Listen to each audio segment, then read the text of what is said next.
শুভ সকাল বন্ধুরা, সকাল সকাল সকাল চলে এসেছি এক জায়গায় খেজুরের রস খাওয়ার জন্য। যে হলো খেজুরের রস খাবো এগুলো। সেখানে ভিউটা দেখো একবার, পিছনের জায়গাটা দেখো, look at this Nazara, wow beautiful. এখন ওই পারে যাবো, বলছে যে ওই পারে কিছুটা আছে, খুব সুন্দর জায়গাটা, যাবো দেখি। কোনোদিন আমি প্রায় আসি এখানে, কিন্তু কোনোদিন দেখিনি। খালি জঙ্গল আর জঙ্গল, বলছে যে সেটা সুন্দর আছে, কোনো সুন্দর নেই।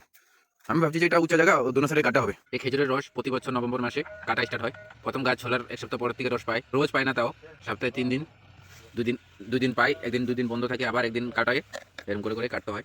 আর রসটা অনেক মিষ্টি। আর আমরা আসছি এখন বালুনালায়, আমার শালির ঘরে, শালির জামাই কাটে প্রতি বছর। আর এটাকে নিয়ে জমা করবে, জমা করার পরে চুলাতে বসাবে, এটা গরম করবে, টানাবে, টানানোর পরে আস্তে আস্তে করে রসটা বেরোয়।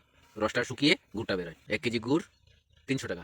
কারো যদি লাগে কমেন্ট করবে। তো শুদ্ধ ছেঁকে নিচ্ছে এটাকে এখন, বাস বাস বাস গাইস, নিয়ে নিচ্ছি।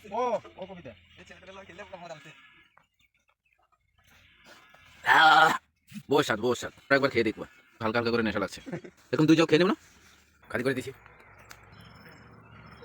দেখো চুলাতে তুলে দিয়েছে, এখন গরম করে এটাকে টানিয়ে গুড় বানাবে। Bye bye.